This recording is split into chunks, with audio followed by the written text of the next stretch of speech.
Olá pessoal, tudo bem? Meu nome é Jennifer Leopoldo, eu sou coach emocional e vim aqui falar dessa minissérie sobre padrões com vocês. Então fica ligado para ver o segundo vídeo de padrões e ver se você se identifica com eles.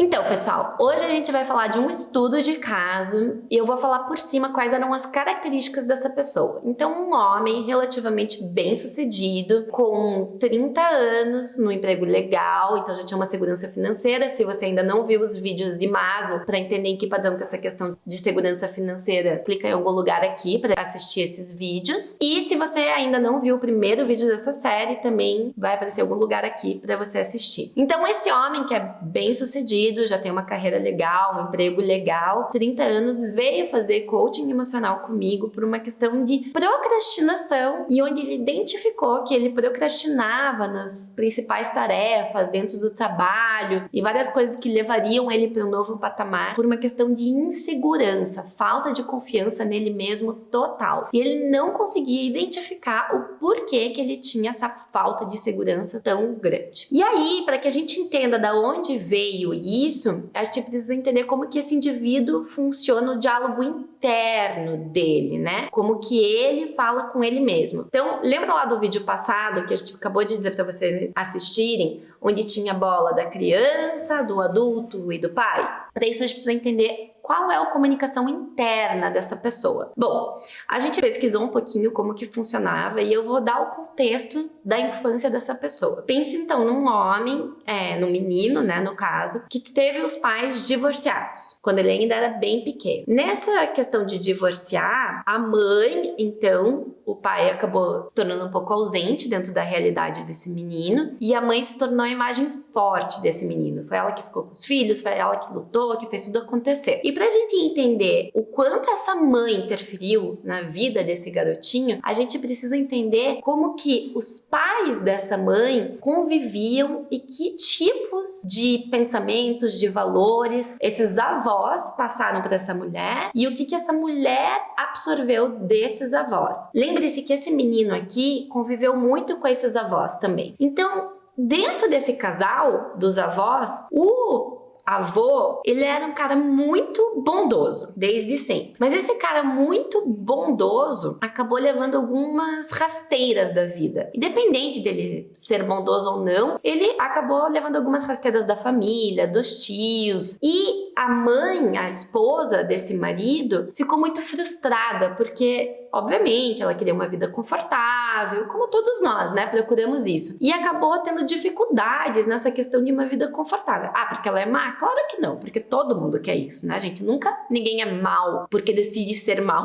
Isso é uma coisa que a gente tem que aprender a identificar. Às vezes a gente acha que a pessoa é má. Não, ela não é má, ela só tá procurando conforto de vida. Então essa avó, ela colocou encasquetou na cabeça dela que pelo marido ser muito bonzinho, foi a causa da vida deles não ter sido tão boa quanto eles queriam. E o que aconteceu nesse caso aqui? Vamos voltar no cliente, tá? Quando ele nasceu, ele era muito parecido com esse avô. E ele era bonzinho, um coração enorme. O que, gente, no meu ponto de vista, é uma qualidade que tá faltando nos homens, sinceramente, esse coração enorme. E quando eu estudo casos de empreendedores de sucesso, porque eu adoro empreendedorismo de sucesso, muitas vezes a gente vê a capacidade de grandes empreendedores de amarem, de serem vulneráveis, né? Mas nesse caso em específico, esse cliente, foi dito pra ele que ele era muito parecido com o avô materno dele. Então, um homem bonzinho, só que muitas vezes ligaram o avô, a imagem dele ser bonzinho, como ser uma pessoa fraca, como ser uma pessoa que não atingia seus objetivos, como o fato dele ser bonzinho ser a raiz de todos os problemas. Apesar de nunca ninguém ter falado tão diretamente, minto. Alguém falou diretamente para esse cliente que o fato dele ser bonzinho, ele teria problemas, seria passado para trás, ia se dar mal. A frase, inclusive, ele é tão bonzinho e vai se dar muito mal por causa disso. Então, essa pessoa não só recebeu informações diretas de pessoas que ela amava, dizendo que o fato dele ser bonzinho ia se dar mal, mas também recebeu informações indiretas que ele era igual ao avô e que o avô era um fracassado. Então, se eu sou igual àquela pessoa e aquela pessoa uma fracassada, automaticamente eu me considero uma pessoa já fracassada. Olhe a informação que essa criança está adquirindo. As outras pessoas falaram isso por mal? Claro que não. Falaram porque elas acreditavam que estavam fazendo bem. Acreditavam que estava dando um aviso para essa criança. Olha, você é bonzinho, então vai se dar mal. Mas isso é uma generalização, né, pessoal? O fato do avô ser bonzinho e ter se dado mal é uma generalização. Existem muitas pessoas boazinhas que sabem impor limite, que sabem se dar bem também. Então essa criança já nasceu acreditando que ser como ela era, que era a essência dela ser boazinha, era algo ruim. Então ela já não ia ter sucesso só por ela ser quem ela era. Veja o que isso vai transformar ela como um adulto. Se ela, sendo quem ela é fracassada, ela acaba acreditando que ela é incapaz. Então como que vai ser a autoestima dessa pessoa? A confiança dessa pessoa? Muito baixa. Como que vai ser a atitude dessa pessoa perante os seus problemas? Péssima, né? Tipo, tudo que eu for colocar em prática no trabalho, eu já vou acreditar que eu sou bonzinho, que não vai dar certo, que eu vou ser um fracasso. Então eu acabo procrastinando. Por que eu vou fazer aquilo se eu já sei que aquilo vai me render como falha, como algo ruim? Eu não faço, correto? Faz sentido para vocês? Então, resumindo este caso, né?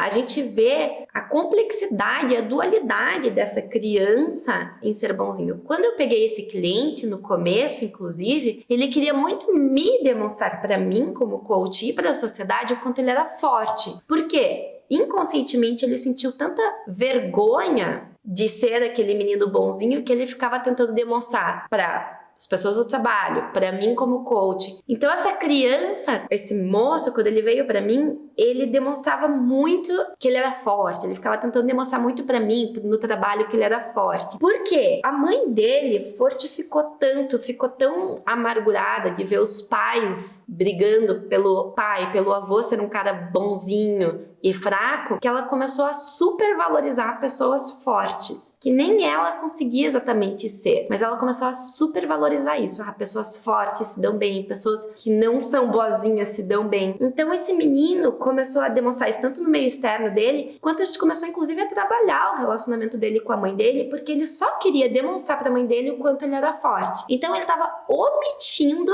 grande parte da essência dele, de ser um cara bonzinho. Ele não demonstrava isso de uma maneira direta para a família, ele queria se proteger dessa imagem. Então a partir do momento que a gente desconstruiu, que a gente mostrou que não é porque o avô era bonzinho e por um acaso teve uma história de fracasso, não é porque esse avô teve essa história que todos os homens de bom coração eram pessoas de fracasso. A partir do momento que ele entendeu que ele poderia ser quem ele era, a essência, ter um bom coração e saber pôr limites, e saber dizer não, e que isso não necessariamente identificava fracasso, ele começou a ser ele mesmo. E a partir disso trouxe mais autoconfiança, ele começou a ficar com melhor autoestima e, consequentemente, ele parou de procrastinar tanto, ele viu que quando ele fazia ele podia ter resultados diferentes e resolvemos grande parte do problema dessa pessoa. Te ajudou? Você se identificou com esse caso? Você conhece alguém que possa se identificar com esse caso? Se for o caso, comenta aqui embaixo ou compartilha com a gente como que você fez para superar isso ou quais são suas principais dificuldades e marca aqui, se inscreve no canal para você saber o próximo estudo de caso, o que vai acontecer, que tipo de acontecimento foi e ver se você se identifica com o próximo, ok?